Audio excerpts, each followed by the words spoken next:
Before we can talk about how to teach reading, we need to understand the why behind literacy. Today, I'm joined by Dr. Ebony Lee, the Assistant Superintendent of Curriculum, Instruction, and Assessment at Clayton County Schools in Georgia. She educates me on the science of reading. Welcome to Focus on K-12, EdTech and the Education Experience. I'm your host, Doug Konopelko, Education Strategist at CDWG. So let's dive in as we focus on K-12. Well, greetings. I am Dr. Ebony Lee. I am the Assistant Superintendent for Curriculum Instruction and Assessment in Clayton County Public Schools. And if you've ever flown into the Hartsfield-Jackson Airport, you've been in Clayton County. And so it's an honor to be here with you today, Doug, to have this conversation. And thank you for inviting me. Thank you. I love when I'm coming through Atlanta to always stop in Jonesboro and say hello to my Clayton County people. So when we talked a few weeks ago, you talked about the science of reading, right? That was really interesting to me. So I'd love for you to tell me a little bit more about what you mean when you say the science of reading and what that means for our students. Okay. And if I may, Doug, I would like to share with the audience that formerly I was a secondary English teacher. And as a secondary English teacher, we don't really get a deep dive into the science of reading. But when I advanced to the kindergarten through 12th grade language arts coordinator, and I like to say from phonics to British Lit, my chief academic officer introduced me to a professional learning called LETTERS, Language Essentials for Teachers of Reading and Spelling. And in LETTERS, you really learn about the science of reading. And essentially what that means is that there's abundant of research that has been accumulated over the decades that just explains how students learn to read.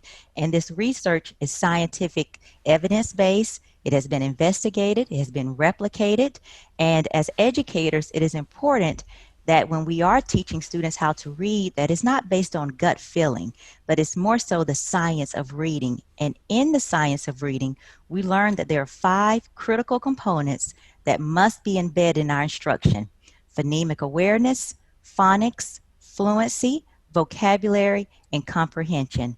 And also with the science of reading, we learn how we need to teach and develop those areas.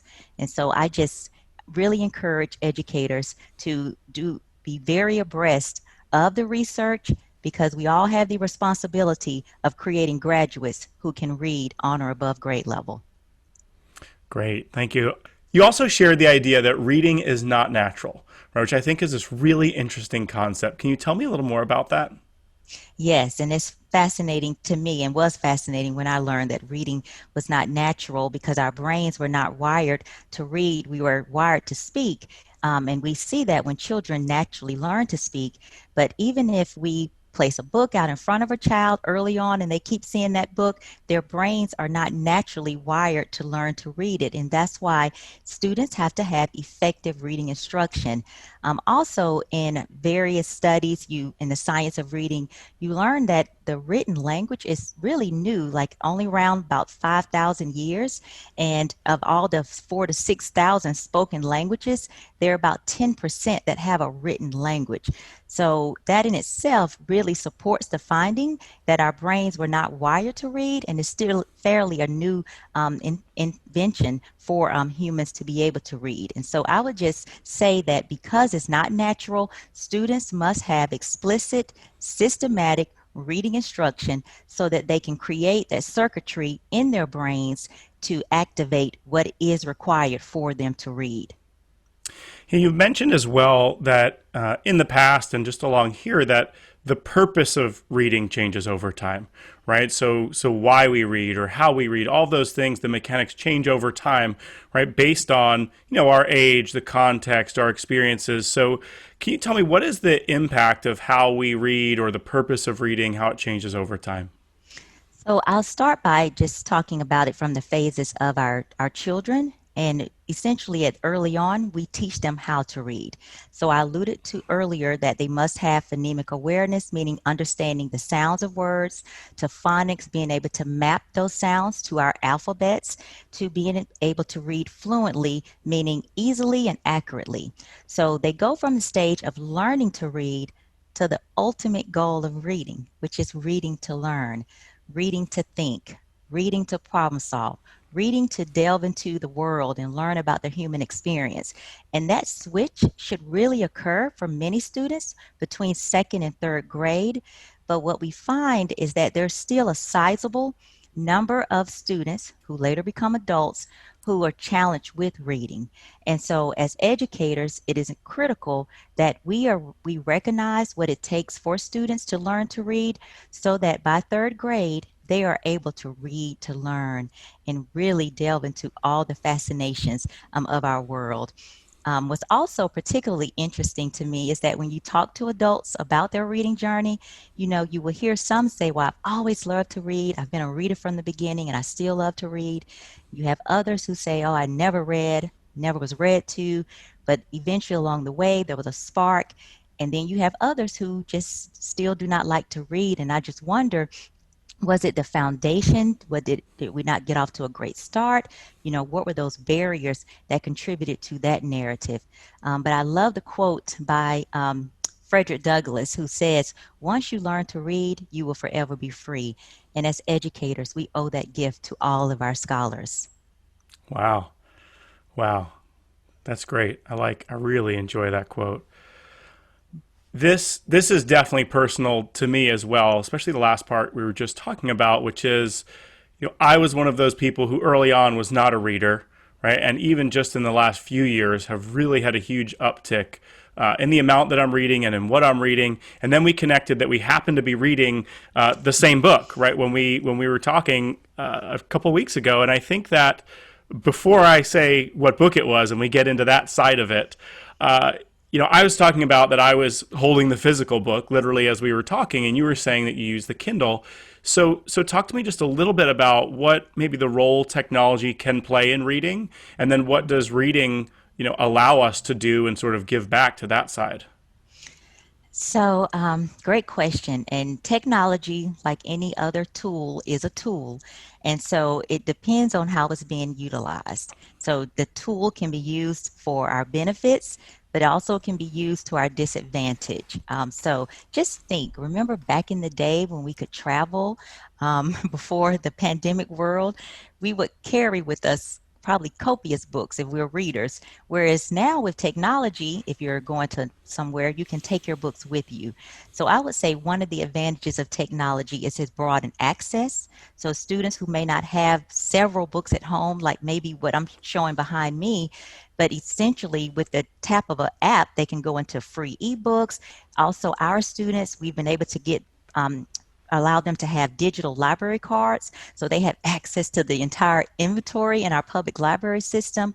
So again, technology helps with providing access. Also, as you're reading, if you come across a word or an event or the language is quite complexing to you, you can just Google and research and really get meaning. Another advantage would be in the classroom setting. Teachers can use technology to pique students' interest about a topic before they get into the book or the article, and to connect. Now, some of the ways that technology may not be as productive is if we're allowing it to be distracting to us. So we all love social media.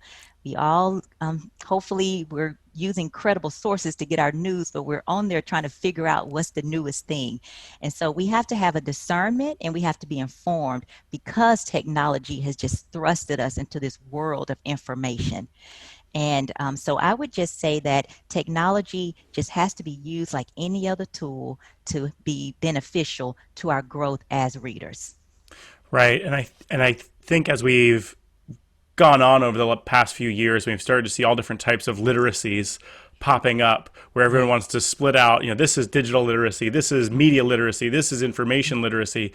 And I think probably what's most important is that's all literacy, right? It's all still part of literacy, right? And the foundation of literacy is reading, because I can't tell one source from another source if I can't read them both, right? If I don't have that foundational level, I can't get there. So I didn't share what book we were reading at first, but we were both reading Stamped from the Beginning, which is a we talked about, large book, history-driven, really powerful, really impactful. One of the most interesting things that you shared was how it's impacting the group that you're working through the book with. So could you share that a little bit with us? Yes, so I am in a book club, a community of educators who are wanting to explore how to tackle social justice issues in their classrooms. And this year, 2020, many have called it the Great Awakening, the Great Reckoning. And I would just like to say that at the forefront of what we've seen, our youth, they've been there and they've been the ones really mobilizing, organizing, championing change. And those youth, they comprise our classrooms, even if they're virtual now. And we can't go on with business as usual. So, what in this book club the educators are contending with is that maybe they have not had these conversations before. And what the book does, stamped from the beginning, what Kendi, he provides us with the historical research around the divisiveness and the racism within our country, but also more so allowing us to reflect on if we subconsciously have certain implicit and explicit biases and how we are creating learning environments for our students that either make them feel comfortable or uncomfortable. And so through the book club, we explore inclusivity actions. We talk about different ways to start the conversation and not be so worried about saying the wrong thing. Because if you're coming from a genuine place, then it's going to be okay. Now, and some of the educators have shared that their community of support may not necessarily be in their school, but now it can be beyond your school. We can connect like we're doing virtually. You can sign up for webinars and professional learnings. And I really just commend the educators for being courageous and having the fortitude to confront this and really want to make sure their classrooms are inclusive of all learners so that they have access to not only a caring and a skilled teacher, but a teacher who has high expectations for them because they believe that all students can learn and grow and think at high levels. Thank you. When we talk about your experience with the book club and the educators there, how can they then translate that down to their classroom level to impact the education experience for their students? So I alluded to briefly just tools and frameworks. So there are a couple of sites that I would recommend and resources. So Teaching Tolerance, which is tolerance.org, they have a lot of readings, a lot of protocols, and different support systems to help teachers just start the conversation. I also like their guidance with saying to educators, start with yourself, like really reflecting on your beliefs, your values, and then from there, connecting with the community and expanding what we're reading. So, do the books that we read or the articles or that we delve into, are they reflective of the community in which we serve? And so beyond the tolerance.org, also the Critical Thinking Institute, they have questions that more so allow you to make sure the conversation is not narrowed and biased, but very broad and comfortable for students so that they're deriving their own perspectives when it comes to learning. And the Stanford Steps, they provide guidance as well. So I would just recommend that teachers start first with maybe tolerance.org and just read and take it one step at a time and get to know their students. I know educators, we naturally, I think, have an inkling about relationships because we know we have to reach before we teach. But we also want to make sure that the curriculum that we're exposing students to is reflective of who they are. Even when we're teaching certain standards that may be aligned to more of an oppressive angle, we want to build in conversations around empowerment, the resilience of people, so that it's a balanced dialogue. We want all students to walk away feeling empowered and invited to the learning experience. Dr. Lee, thank you so much for sharing your passion and your work with us today. We really appreciate it.